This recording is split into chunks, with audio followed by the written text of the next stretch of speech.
why would Essa agree to be allocated something that was seized from the former government, former president, knowing his role, lead counsel, investigated, knew how this man, after everything, that's my first question to you. Why did you allow to be allocated something that belonged to the former president that was investigated and the recommendations were, let's give this back to wildlife? That was the recommendation. First, that's my first question. I'm happy that you raised this because Wow. The question is, ndax Essa def na anything wrong? Okay. All right. Man dama doon juddu ci réew mi. Yeah. Am fi wàlla tam. So war naa fee mun a am lu Gambien di am. In the first place, man musuma am an allocation of land ci dëkk bi. Kër yi ma am yépp dama jëndal land si suma bopp. Loolu nit ñi dañ ko war a bear in mind. Okay. Man dama investoon a lot in real estate ci dëkk bi. Okay. Because li xew mooy Yaya Jammeh moo toog TSCD waatal ñu ne dëkk bi am na oil. te Gambia dina mel ni Dubai. I was a young guy working in the international organizations. maa ngi liggéey UN. Ma ne, what should I do with the money I earn? Let me invest in Gambia. So I invested in lots of houses. Because su Gambia waree am oil, big companies dina ñëw ci dëkk bi and they would need housing. I recall in Taf, tombe Taf moo xew, Brufut Gardens. Ma jënd fa ñaari taax yu rafet. For 3 years awma luwaas. Fu ma dëkk nii Bruce bi. I was lucky, boobu bu ma ko bindee the managing director for Gambia Petroleum, American la woon, mu liye ko. So for 3 years mu ngi foofu. But apart from boobu, su ma yeneen ñaari kër yëpp taax awma benn luwaas. So mu ngi mel ni yaa ngi am 4 taax ci dëkk bi in strategic locations amul benn luwaas. So every day you pay money for maintenance. So ma ne xaaral ma jaay lii invest in leneen. So ma laajte lan laay def. Ma ne let me try a hotel. So in 2010 I applied to build a hotel. It was called Koche Barma. Ku dem GTA at the time loolu la woon. You would see the application. Waaye Yaya Jammeh dafa defoon embargo in allocating land. But the law of the Gambia mooy ne if you can build a hotel, danga apply to the tourism authority. Because government wants to promote investment in hotels, they would give you the land. The land is for free. That is the law. Gambia soo bëggee def a major investment boo xam ne dafa require land, soo apply ci government nga fay the fee of $50,000. Government will give you the land for free. But you pay the levy, 5%. But let me come to that. Okay. Let me come to that. That was the law. Okay. So that ñu promote investments ci dëkk bi. So man bu ma apply in 2010, joxuñ ma parce que Yaya Jammeh had put an embargo. Okay. What would I do with suma properties yi ma jaay? I have the money. What would I do with it? Ma ne Senegal day has a good real estate market. Let me invest the money there. Because at the time too, man maa ngi liggéey ICC as a senior trial lawyer. ñun ñoo dee amee cases yi. Senior trial lawyers yi ñoo dee lead cases yi. ñoo nekk next to the deputy prosecutor. Time boobu bu ma fa nekkee ñun ñetta la woon ñoo nekkoon next to Fatou Bam. So ñooy lead cases yi. But there was a lot of talk ci Gambia ne Yaya Jammeh dañ koo yóbbu ICC. So man saa yu ma ñëwee Gambia, I am sitting on edge. Because man maa nekk Gambian di liggéey ICC as lawyer boo xam ne ñoom ñoo dee amee cases yi. Next to the deputy prosecutor. I could be arrested at any time. In fact, there was a time an article was written, ñu def suma nataal def nataali Alaaji Honorable Alaaji Assane Diallo ak nataali Fatou Bom Bensouda ne ñii ñooy prosecute Yaya Jammeh. That's very dangerous. Knowing the Jammeh government at the time. Of course, ken musuma arrest, ken musuma def dara, ken musuma wax dara, but that fear was there. But pare Jammeh was taking people's properties. That fear was there. So yow so nekkee Gambian buga def yenn investments ci dëkk bi da nga ragal. Yeah. But man, that did not deter me. I did some investments ci dëkk bi. Xam nga, I brought in 2 other big businesses, what I term as big businesses by my standard. Ma def loolu. But all the same, money, let me invest elsewhere. Ma invest Senegal in real estate. So come 2018, Jammeh government dem na. The Barrow government came with the new Gambia concept. Yeah. Now, this is a new Gambia. We are going to change everything.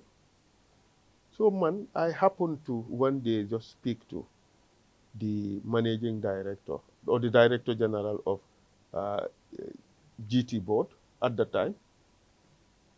So, mane bro, mangi degane you building nice buildings in Senegal. Malako you get try rek.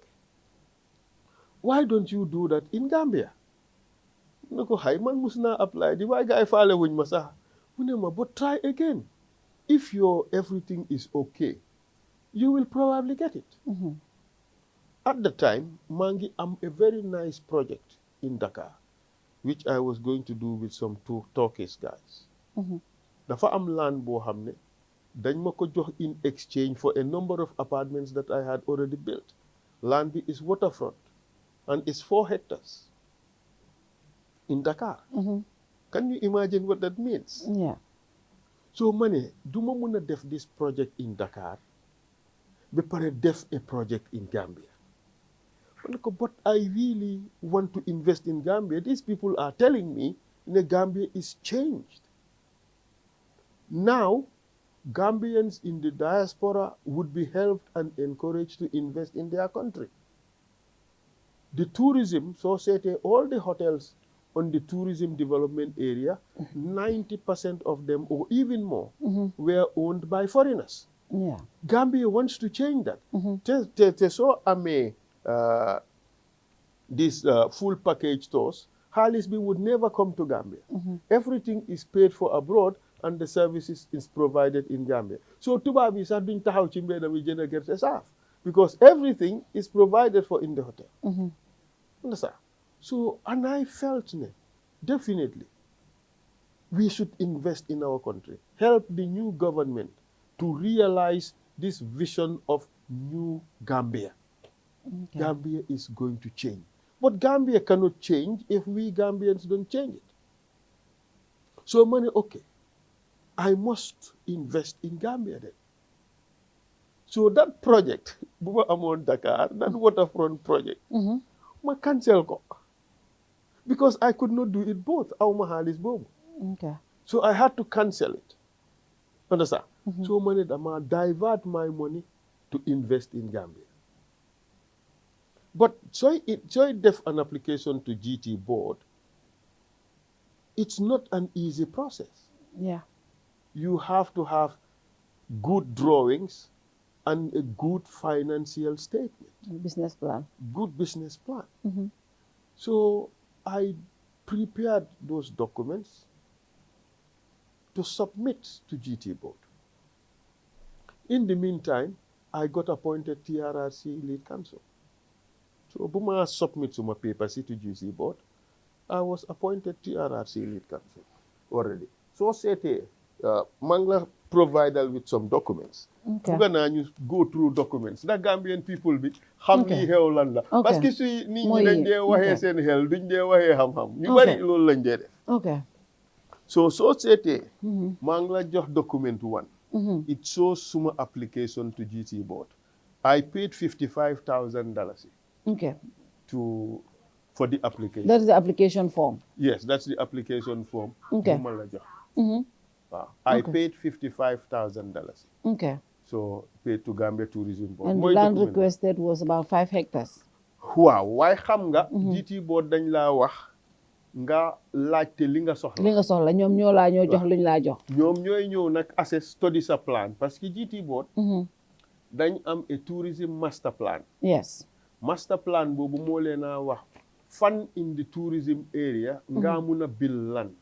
lan la fa gaay bugga lan la fa gaay soxla. Okay. so yow soo joxee sa plan dañ koo study. Okay. with seet fan la fit ñu jox la. Okay. so ma submit the application. Okay. This was the first application was earlier in July 2019, but am na documents yu ma gaay wax ne dafa missing.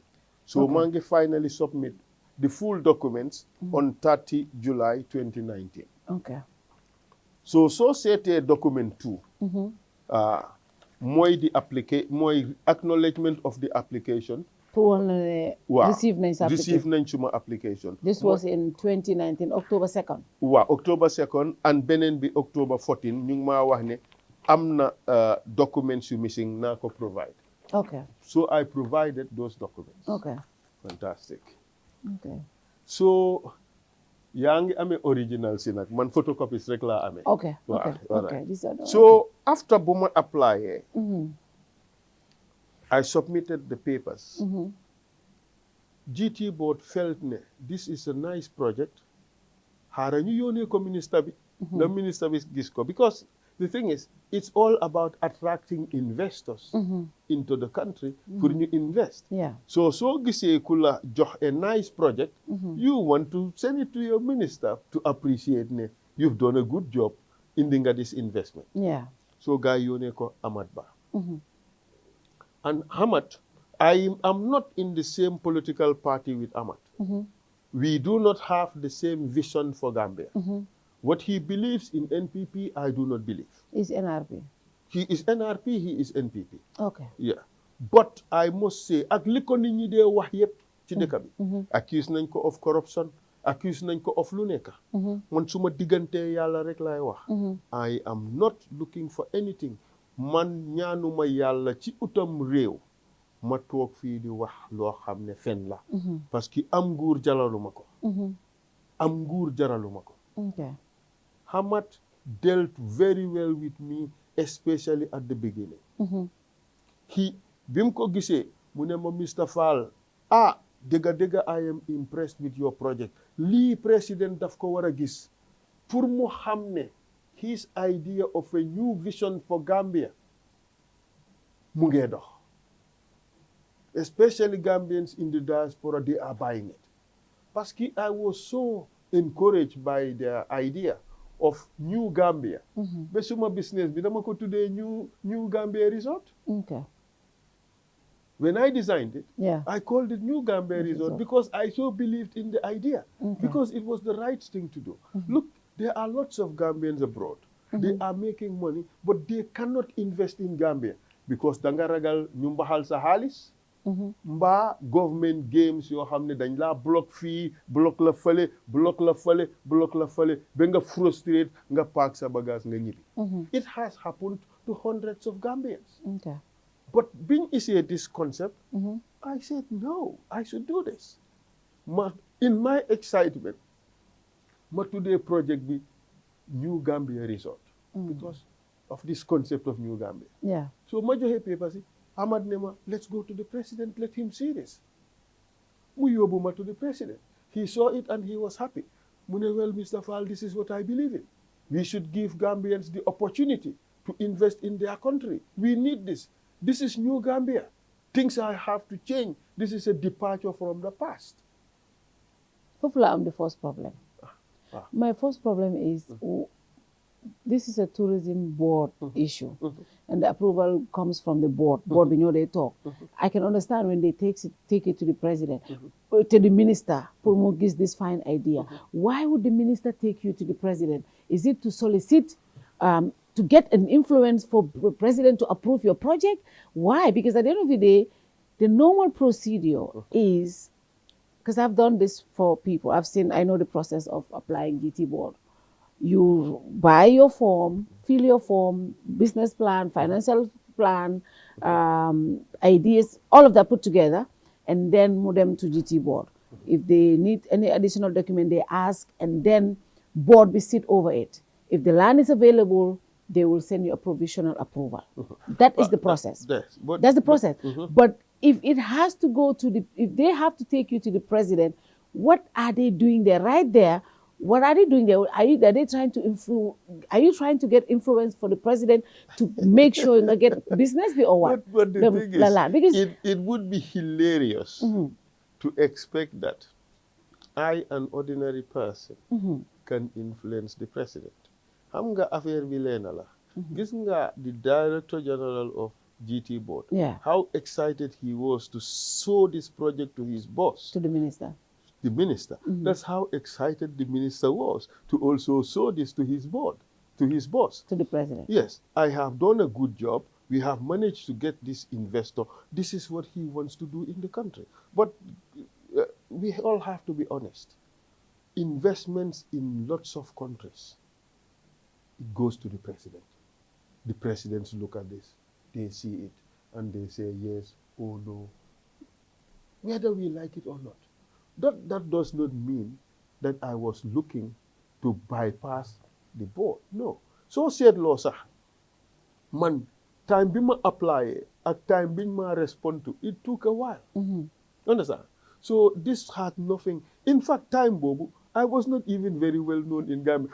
People were just asking, ki fan na joge, because they saw me fresh in TRRC, and I believe I was doing a good job. Because you were doing a good job. You were you were a new star in the block, and everybody loved you. The president would want to say, why would... Look, but the thing is, all that aside, all that may even be true, but really, man, I'm a citizen of the country. Of course, you deserve to. I am entitled to this. You're entitled to it. I deserve it. Yeah. Fatu, what you want to know, Moy? When I was at the Ministry of Justice, I used to spend hours and hours reviewing leases. You know than finalized leases. Musuma am a government architect. Musutam. Everything I have, I bought for myself. So, I mean, I have a right to apply for these things. Yes. But the thing is, this thing went through the right process. It went through the right process. And you went to the president. The president said he endorsed this project. Did it? Dafmanema. I like this project. Okay.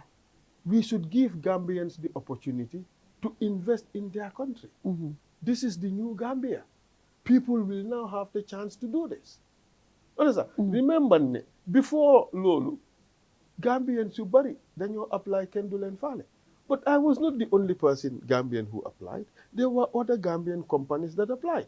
Yeah, I know that. Understand? So, man, suma application be.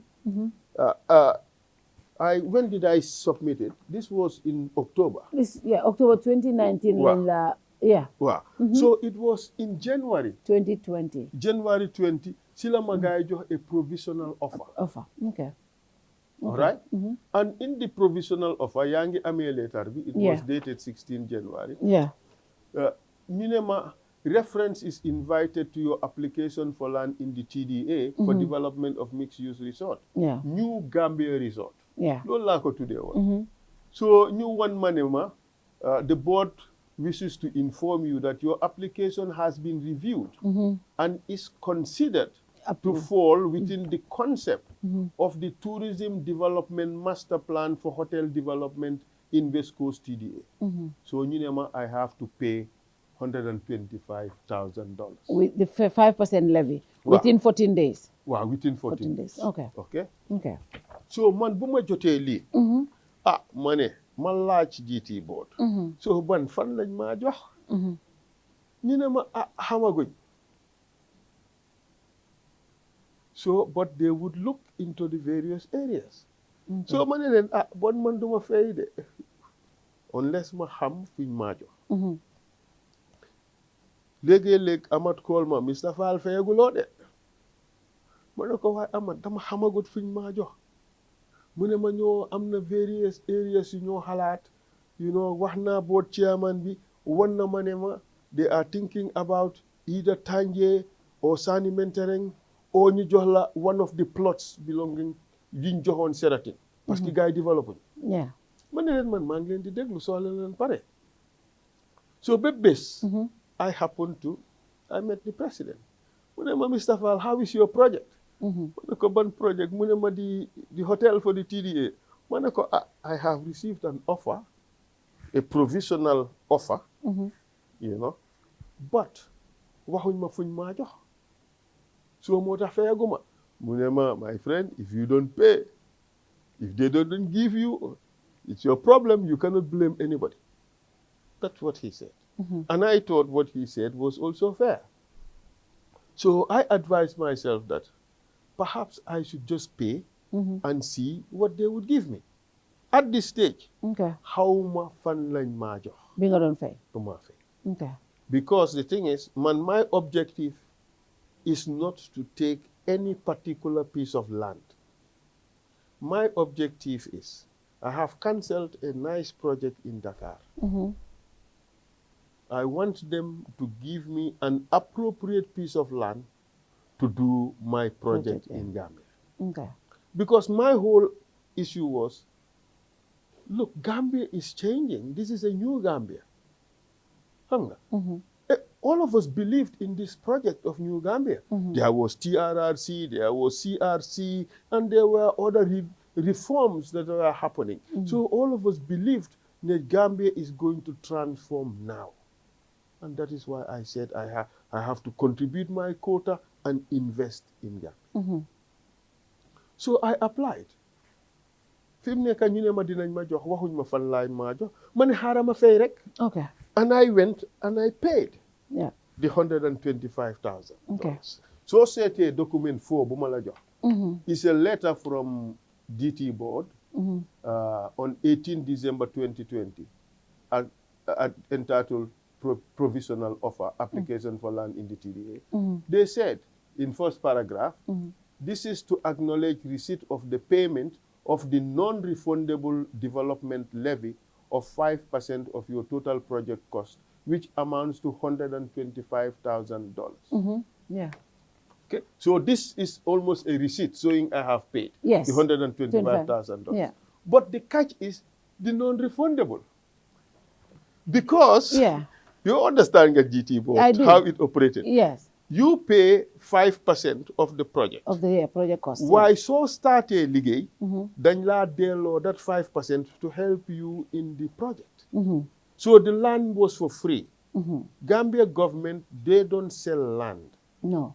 Dañ la allocate, it's free, nga pay a token fee. Moo the standard is you pay $50,000, you make your application, they give you the land.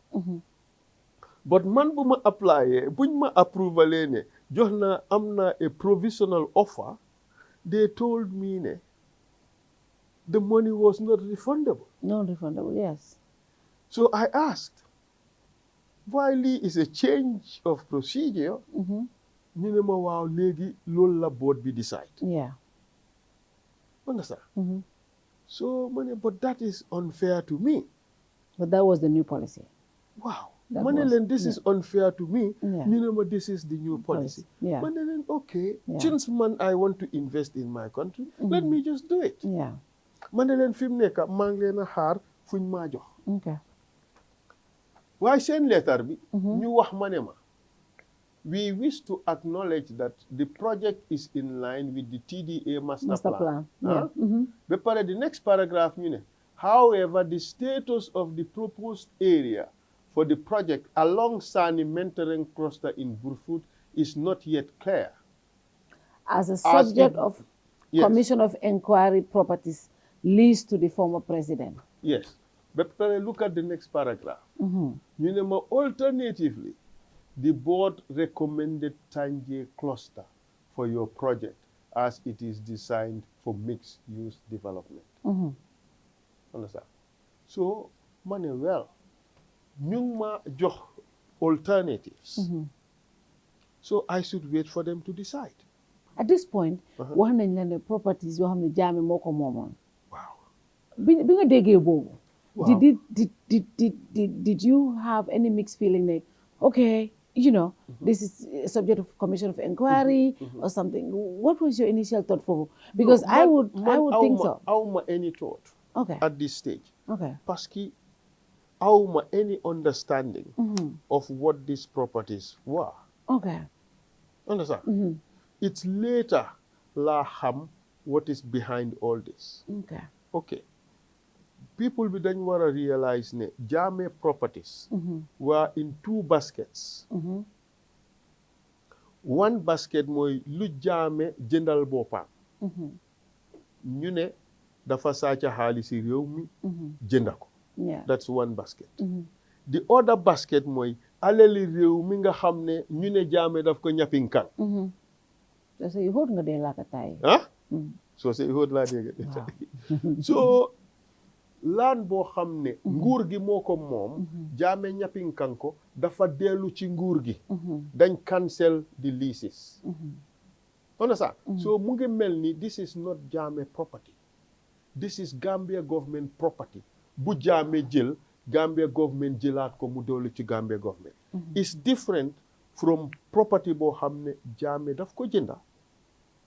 Ok waaye ñu ne dafa sàcca xaalis jënda ko. So soo seetee ñaari properties yooyu ni ñu leen traité mooy bii government bi dañ ko jaay beneen bi government bi daf ko use. Understand? Gars yi defuñ loolu de. Okay. Government bi soo bàyyi xel si property Jammeh yëpp ñaata thousand fàtte naa luñ si jaay ay 40 something rek lañ si jaay. Gis nga man loolu sax suma last show bi ma defoon about the Jammeh assets obviously ñun ñëpp xam nañ lu nekk di xew commission mu ngi door na investigations, right? And the biggest issues there is out of how many thousand properties 45 lañ jaay. So yeneen properties yi ak hilsam yi laan yi lu mu am yëpp comme moomu woon dëkk bi yëpp government ni mënuñoo jox account of nan lañ ko def kan lañ ko allocate kan lañ ko jox. So I think that's why this story mu yëngal réew mi. di fact ne xam nga lan moo tax story bi non kaay moo lu tax mu yëngal réew mi ñu ngi si Jammeh assets fu mu ne nii wax jooju moo xew. And then ñun people like man maa ngi raise ne it's not about the 45 properties it is over the 200 plus other properties yoo xam ne government kenn xamul kan leen ko jox. buñ ne Essa Faal ñëpp tiit ne waaw Essa xam nga nit ñi dañ dégg tëri rek ñu ne dama na parce que xam nga Fatou I am touch wood and let me not be seen as bragging but the reality mooy APP-Sobeya led by Essa Faal is the quickest rising party in Gambia. For them dañ laa ne Essa is the solution. Everybody, well, a lot of people are talking about that. But that is an inconvenience. You're touching the right nerves.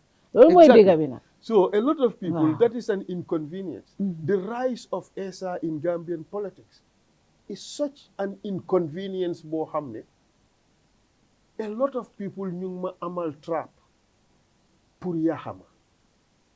And that is the truth. Yónnee nañ ay nit ñu ñëw attaque si ma saaga ma anday def lu nekka faalewuma leen suma sista ñëw na fi ñu yónni waat nit yooyu ñu attaque suma sista saaga ko ndey wax lu nekka ben tey tontuwuma kenn. Gis nga soo duggee in politics dinañ def saka su dee yaa ngi nekk politicien buy rise dinañ def lu nekka pour damage la. maa ngi read keroog benn post ndeysaan benn waay ji wax ne tey dama nelaw bi xandoor parce que Essa Faal jàpp nañ ko xam nga ne kooku éneewu ma jàpp. And the reason is pour ñu bari they see me as a threat in the Gambia's political establishment. Ñu bari they see me as the potential to become the next president. But this has nothing to do with politics though. No, this has everything to do with politics. No, this story. No. Hold on. Has nothing to do with politics. Fatou, you don't know the issues. Let me explain it. Waa déglu rek. Because déglu rek. Xam nga man. Because the reason why I say that. Wow. Malagan did a story on allocation. Wow. And it's not just you. Wow. You might be the most prominent. Wow. You might be the politician. But there's a bigger person there who is also very connected to the president. But that person, in fact, my biggest issue was even that person.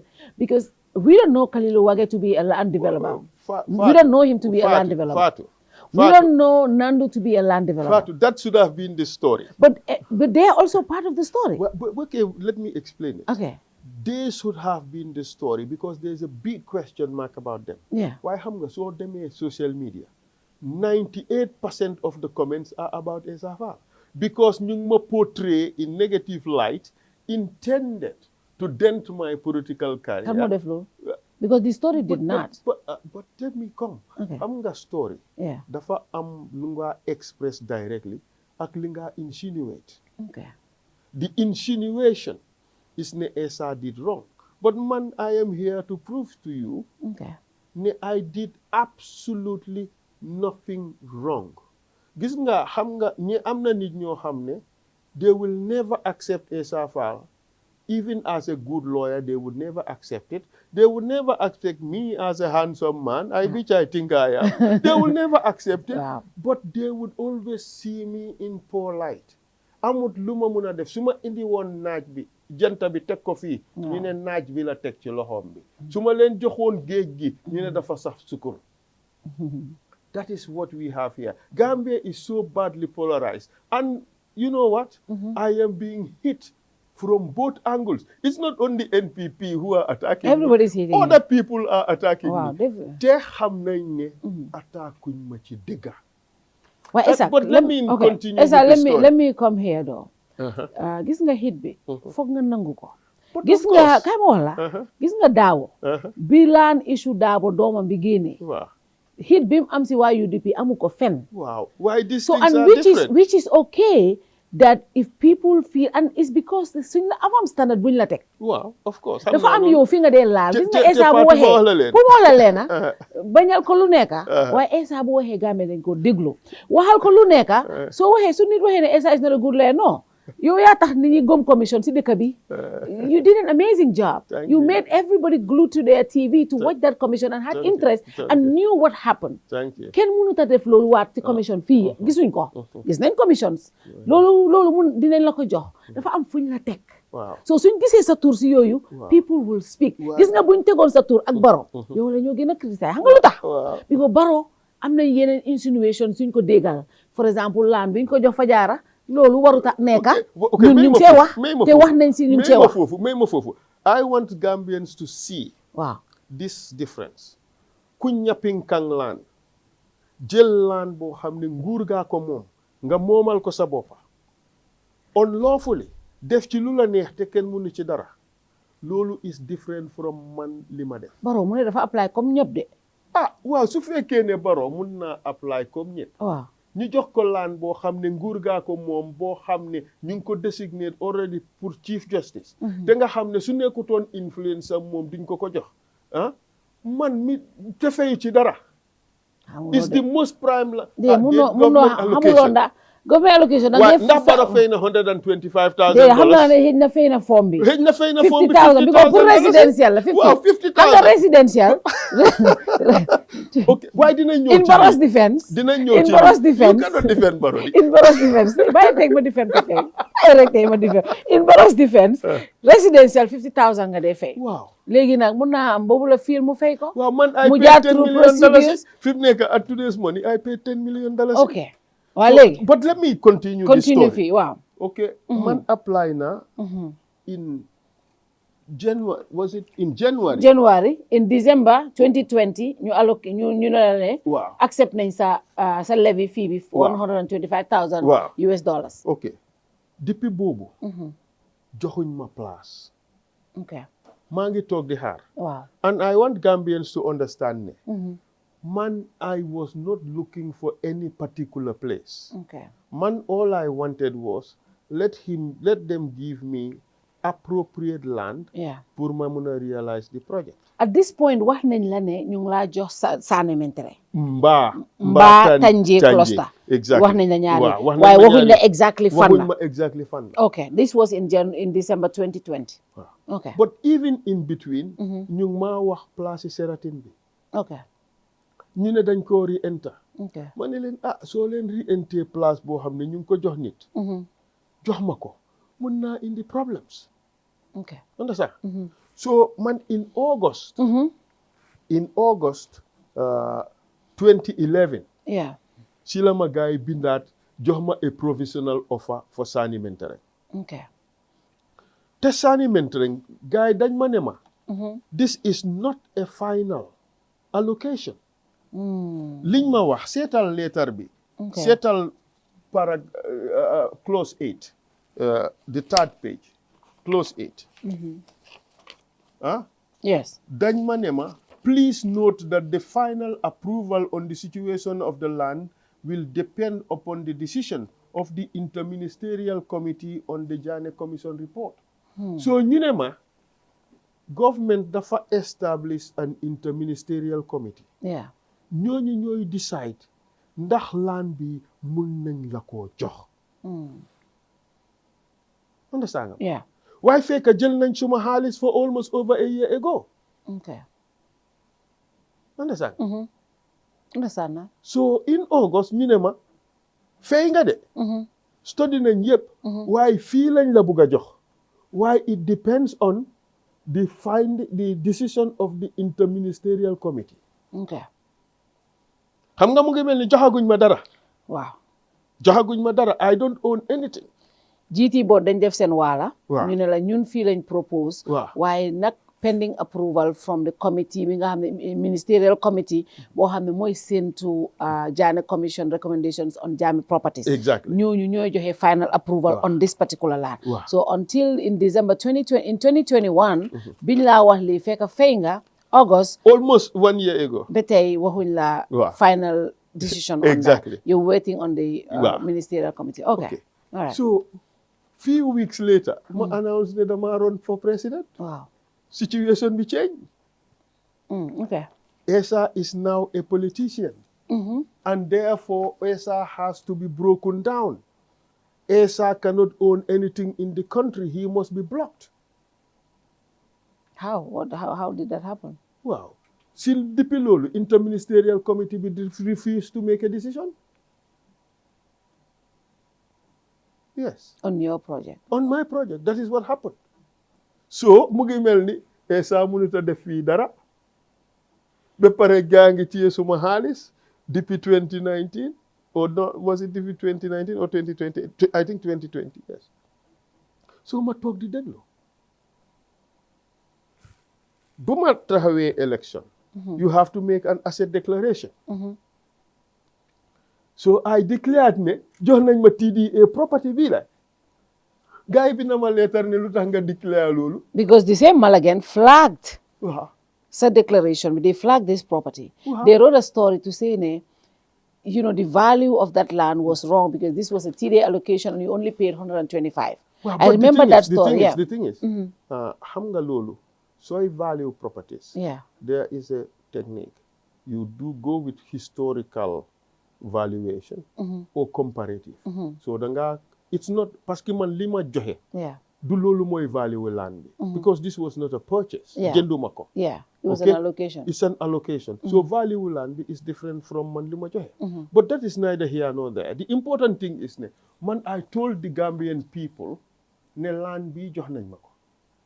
But at that point, you were not giving because you're supposed to ne defuñ final information, final approval did not come. Fatou, what you should understand mooy ne jox nañ ma the allocation. Okay? Minister bi ne la we are going to meet and you are going to have this property. Waaye bul faate ne man dama invest suma xaalis in this. And in making this declaration, I have to show where my money is. In what assets? moo tax GT board ma tontu leen seen leen. dañ la bindoon. dañ nga defee déclaration dañ ma binda waaw. Okay. ne ma you should not declare this parce que moomaguloo ko. It's a process. So ma tontu leen I thought the same too. Okay ma tontu leen. Okay. Because man. Wow. I said to them, look, I draw your attention to your letter on the above subject matter of 9 November 2021, in which you complained about my inclusion of the provisional land allocation by the GT board to my company in my asset declaration to the IEC, and your advice to me to regularize the allocation. ñoo ma ne naa regularize the allocation, but this is I will come to that later. So ma tontu leen. First of all, allow me to apologize for not responding to this sooner. I was indisposed because I was in elections.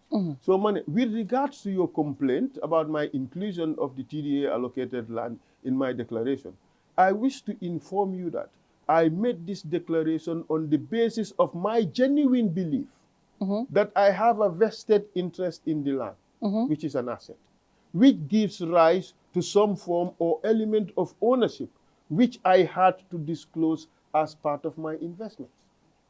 Clearly, we have different opinions about what constitutes ownership of an asset and what portion of it one must hold in order for that to be eligible for disclosure. Be that as it may, I was merely trying to be as honest as possible about my investments.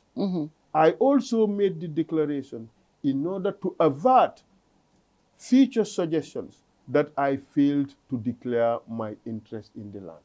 Yalla ma dimbale ma bindali. It was not intended to mislead.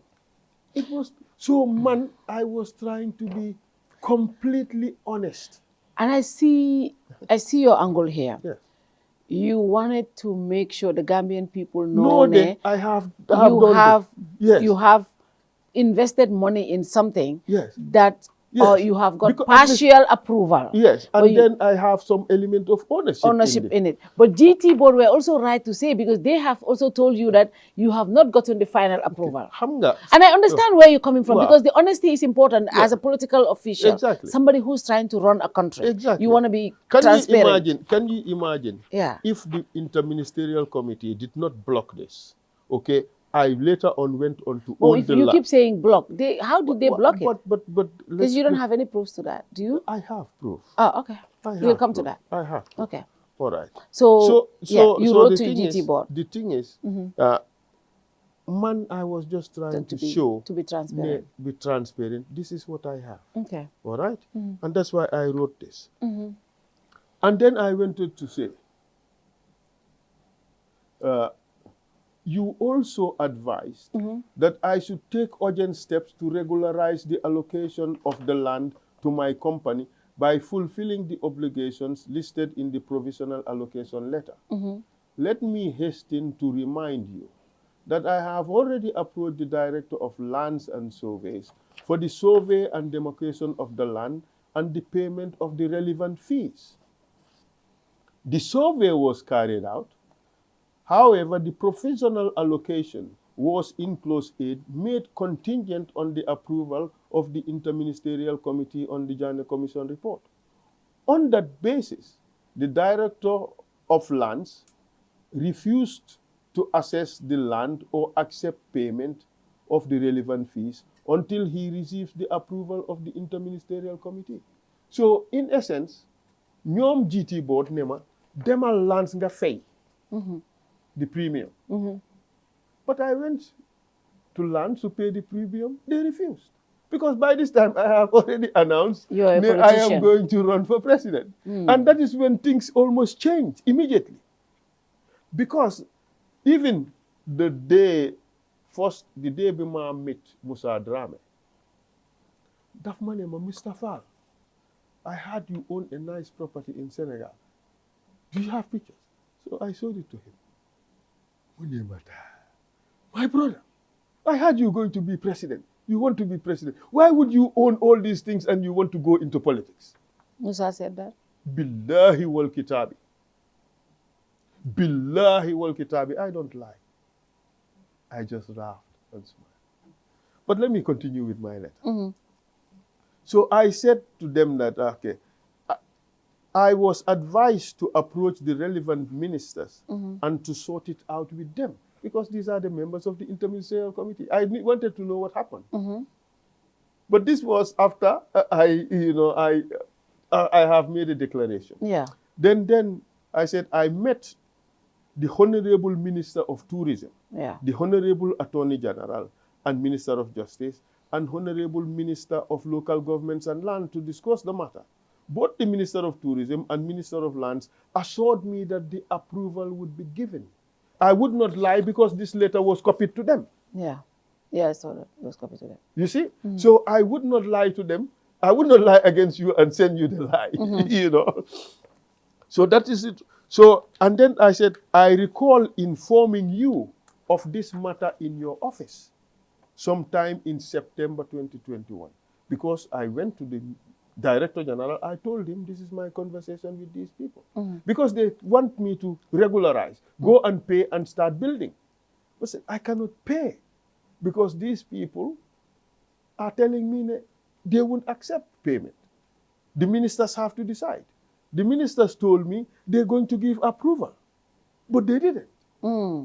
So I said, in these circumstances, I could not do anything but wait for the approval of the interministerial committee and the board before I could do anything. There's nothing I could do. So at this stage, I don't have the land. I have paid my money. So I said, I have nothing to do but to wait. And then in the conclusion of my letter, I said, in conclusion, I wish to renew my commitment to the realization of the project and the fulfillment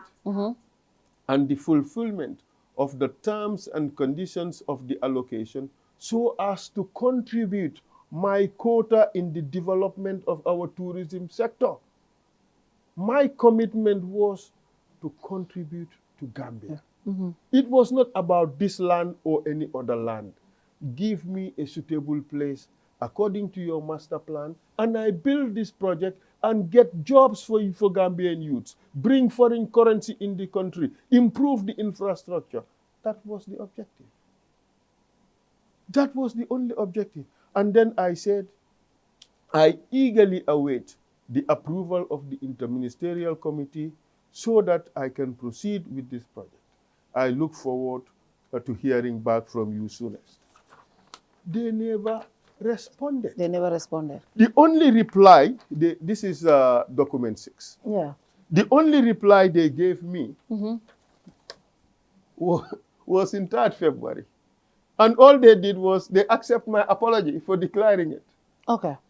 And then they said, in this respect, we urge you to continue the cooperation with the board in realization of the project. Look, GT board believed that this project is going to go ahead. It was good for Gambia, yeah. Yes. But it was at this time the problems started. In 2022. In 2022. Okay? Gambia Department of Parks and Wildlife claimed that they owned the property, that it is part of the bird reserve. Yeah. GT board claimed that they owned the property because they have the lease to the property. So how do you resolve this? That is why also the matter was submitted to the interministerial committee. So when I had this, I said, let me do my research in this to see what is the situation. And I did some little research. And I discovered that the bird reserve was passed pursuant to an order, legal notice number 15 of 1993, which clearly says that the bird reserve starts 100 meters away from Sanimentering. That is the law. You can see it in document 10, the legal notice. Yeah, document 10, okay. Okay. This was in 1993? Yes, because the bird reserve was established in 1993. A wildlife conservation. But in the Malagan story, the director of lands, that they and I think they even went with one director of this thing, Parks and Wildlife. Parks. They went with one Mr. Jane, who they went with the map, and it said that the land that was supposedly allocated to you fit between. In fact, he's saying that the law which is saying that the land is 400 hectares is wrong. It should be 612. And if you go by the 612, the land that is supposedly allocated to you falls within that. Okay. That's what the director of land is saying. The wildlife parks. You got it right. Yes. You got it right. You know what? If a person tells you that this land is this size, and the law of the Gambia tells you that the land is this size, but not only that, it starts from a particular location, I will always, every day, follow the laws of the Gambia and not the statement of this person. You know where Malagan made a mistake? Where? Malagan did not look at this law. If you look at their story, they did not look at this law. You know what happened? In 1995, Yeah. Department of Parks, that is 2 years after this law, Gambia was hailed for establishing this project, this Parks and Wildlife, this bird sanctuary. So in 1995, just a year after Jammeh took power, Yeah. the department wanted to expand the park by including it all the way almost to where Seratin is located. Yeah. That's what they wanted to do. And I accept that. Yeah. But it did not happen. The process failed. They had done all the measurements and put in the pegs. But that is just halfway of making it happen. Because to designate a place as a protected area is a legal process. This would have to be the final thing that you come up with. And this has to be signed by the minister. I would show you. If you look at the next page, it was signed by the minister. Look at it. Yeah. Huh? Esture, Minister of Mineral something. Exactly. It's not natural resources, something. You are. Exactly. This is a protection order. Under the laws of the Gambia, it is only the minister who can make this. But the minister will only make this after a cabinet approval and consultation with the local community where the land is. And all interest groups are heard in a hearing. And there is an environmental impact assessment. After all that is done, then a decision will be made whether to protect the area. And if it is to be protected, what licenses to give and things like that. And I do understand where you're coming from. In 1993, the law says the protected area is approximately 400 hectares. Yes. That And excludes yes, the sedimentary that you were supposedly allocated. Exactly. That is what the law says. Yes, and this is the same law that we have up to now. Yes. But the director of parks have made a proposal around 1995 to extend it to which includes where you are allocated. Yes. Is it possible? But that did not materialize. Yes. Because it was not approved. It was not. It was never. It was never the law. Gazettement stage. It was not gazetted, and it was never the law. That's right. But is it possible that the Parks Wildlife Department made this proposal and it was rejected by Jammeh because of his personal gains? Is that possible? But the thing is, I'm just asking. We cannot get into all I know this it's kind not of law, but we have speculation. also seen that Jammeh has done things like that. But the thing is, Yeah, I'm just asking. Because could that be a possibility? Because if they are considering that it is part of it, I don't know. and that's why they are beefing with. And I see this is not your problem. It is not my problem. It's the but wildlife also, and the GT board that are beefing over territorial issues. That's right. But the thing is, we cannot now sit here and speculate as to why that process failed. But the biggest problem is not that it failed in 1995. The biggest problem is the actions of the Director of Parks and Wildlife. I have a letter that he wrote in which he is saying the Department of Physical Planning should gazette the Parks and Wildlife to include sedimentary. That is woefully illegal. He is giving himself power that he does not have. Okay. It's just like, I wrote this, the Minister of Justice sitting in his office, and he writes to the Clerk of Parliament, Mr. Clerk of Parliament, could you gazette the 2020 draft constitution as the new constitution of the Gambia? Can the minister do that? No. But this man waited for 27 years. 27 years. From 1995 to 2022. You ask physical planning. Oh, Gazette, Tanje Bad Reserve, on the basis of the survey that was done in 1995, and you include Sanimentering as part of the park. My friend, in every administration, that is a fundamental problem. He has arrogated to himself the power of the minister. He has usurped the responsibility of cabinet to decide what is a protected area. And I don't want to go into all the legal ramifications. But if I were to dissect his actions according to administrative law, it is a big travesty because it is dishonest. Okay, and I agree with you on that. You cannot take the law into your own hands. You cannot act like the law. Exactly. And it's also misleading. But also, it brings me to my earlier argument. Is it possible that as the expert in this area, he believes that that area is part of the protected area because of the surveys and what they have done, and he wants to make sure it is protected to protect the birds? Is that anything that we can also, argument that we can forward? Look, I cannot fault his intentions. Okay. But and I think that we have to do conservation. Yeah. I agree with that. But let's respect the law. Okay. Let's respect the law. Just imagine if I sit here now and I write, I was lead counsel of the TRRC.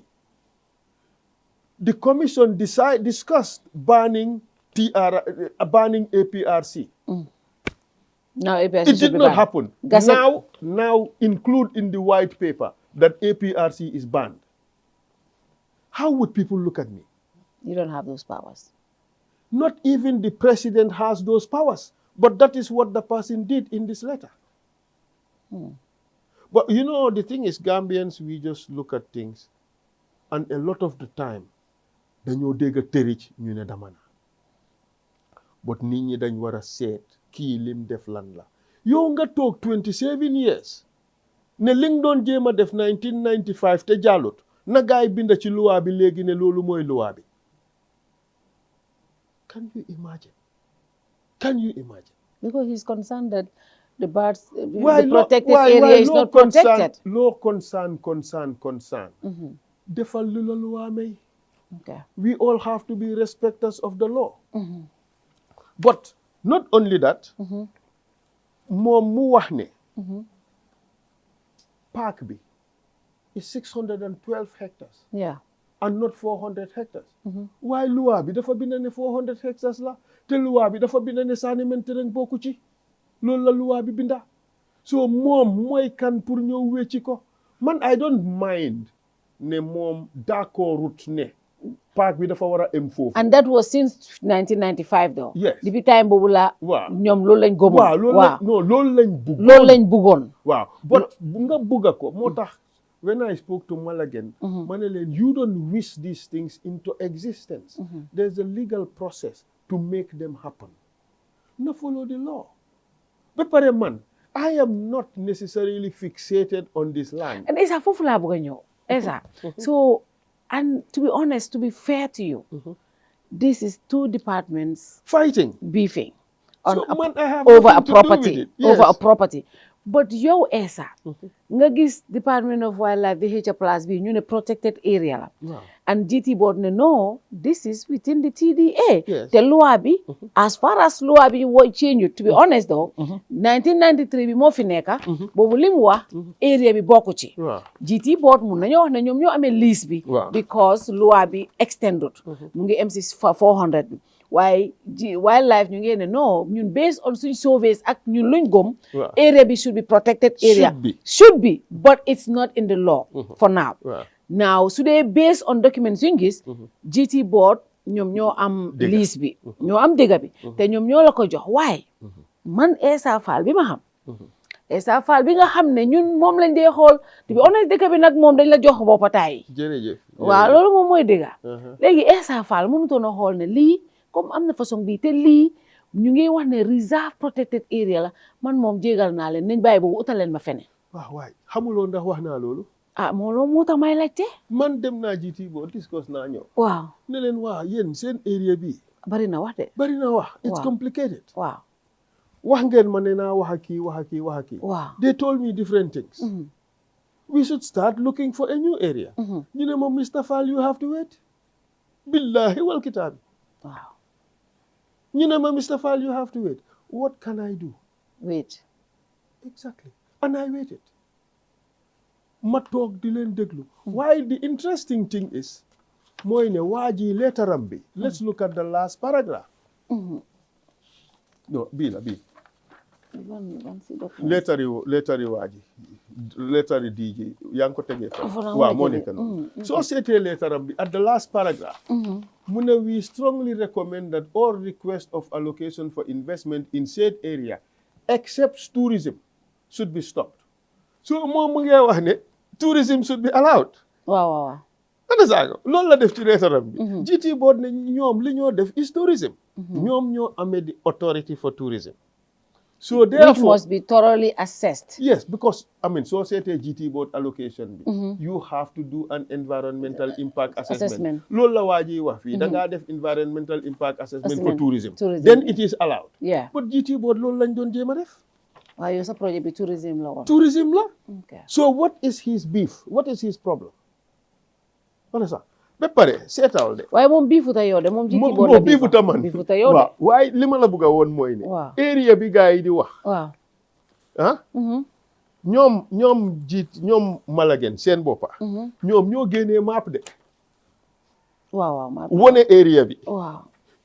ah ñu ne Parks and Wildlife moo leen ko jox. soo zoomé affaire bi di nga gis ne mu ngi em Ghana Town. seen map bi. waaye man fiñ ma jox. is outside that fiñ ma doon jox. it's outside that area. mu ngi fi beach ba yi nekk. understand nga ba soo seetee ñaari map bi. nga gis ne man fiñ ma doon jéem a jox. is outside that area. One Love Beach Bar. nekkut ci di area bi gars yi ma joxe de. so Malagen si map bi biñ la jox fuñ def. So I understand li nga wax Malagen map biñ génnee. waaw area biñ def Tanjibad Reserve. waaw yow fiñ la jox One Love Beach ba is outside that. is outside that. but si story bi tam ñu ngi wax ne. ñoom dem nañ ak waa ji won na leen si map bi ne. coordinates yi ne. this part is part of the area. Kamasala Mbamala. It is not. I just don't want to start. I don't want to accuse people. Why seetal letter bi waaji binda. waaw gis naa soo seetee letter bi waaji binda. mu ngi laa woon ne in 1995 we provided coordinates. of the new area. suñ leen joxee coordinates yooyu of course gars yi dem fa. dina maaj. dafa maaj di xam nga yëfi it's like liñ doon jéem a def succeedut fi mu nekk dañ koo jéem a def by force. and in a way that is not in accordance with law. waaye man loolu yëpp du suma issue. yeah. suma issue is not ndax foofu is protected area or it's not protected area. man dama am a contract with Gambia government. They have an obligation. yeah. to give me a piece of land fu ma war a mun a sampa hotel in accordance with their master plan. yeah. te wax naa leen ne maa ngi leen di xaar ngeen make a decision. ok soo demee GT board laaj leen fii kan lañ ko alloqué dañ laa ne Essa Faal. waaw. waaye ndax jox nañ ko Essa Faal joxuñ ma dara. yeah. the truth is. joxuñ ma dara. even bi ma ko déclaré GT board dañ bañ. yeah. ok ñu ne ministre si dinañ decide ministre si bañ a decide wax naa leen ne utal leen ma feneen su fii du sotti ñu ne ma toogal xaar ma toog di xaar xam nga lan moo xew fii. you have Essa Faal who does not want to cause unnecessary problems. ma ne xaaral ma toog muñ ne suma government will do the right thing. looloo fi xew. it's not man ma ñapping kang land. you apply through the process. I apply through the process ñu ne ma fii la bul fàtte ne dañ ma njëkk a waxtaanjee. Tanje cluster either fii or Tanje cluster. exactly so ñoom ñoo ñëwaat indiwaat fii te waxaat naa leen ne seetal leen ma an alternative area if this place is not going to work. léegi so ñu ne ma xaaral so man maa ngi toog di xaar gars yi defaguñ benn décision ñu ngi amee what in today's money my money to the tune of $10 million te kenn dégguma ma coow saaguma kenn xasuma kenn accusuma kenn of anything waaye ñu toog rek jox nañ ko Essa Faal rek gars yi door ñëw leen Gambie kaa am na kaa la de waaye Fatou déglu ma kaa bi du man suma kaa xam nga kaa yi kan la kaa yi ñi nga xam ne ñu ngi leen mbubboo joxe laan si seen tur bul fàtte ne am na laan bu njëkkaa joxe boo xam ne dañ start di ko liggéey boo xam ne moo gën a jege di Baag Reserve moo buñ jox Kalilu Wage waaw Kalilu Wage da ngeen ko xamee ci hôtel ak building déedéet Kalilu Wage foriñ lañ ko xamee di waaw du Kalilu Wage moo joxoon président bi ay moto yooyu waaw xeeñ na de loo foofu loo bëgg déet dama ne xesew na waa léegi fii Kalilu mu ngi sampanda samput déedéet gars yi startoon nañ def dara waaw ñu stop ok ba pare am na keneen kuñ jox koo xam ne fence na area bi but this is how it became even more complicated waa Brufut dañ jóg ne ñoo moom laan bi waa Brufut waaw ok so fi mu nekk mu ngi mel ni you have 3 entities that are fighting over this property waaye man doonuma ci dara man maa nga toog fële xaar ne man suma issue mooy ne man fay naa suma xaalis GT board ñu ngi ma war a jox laan pour ma tabax man loolu lay xaar man waxuma ne damaa jël fii by force waxuma ne damaa jël feneen by force ñoom nee nañ fii awuma final approval provisional la am pending a decision by the ministers.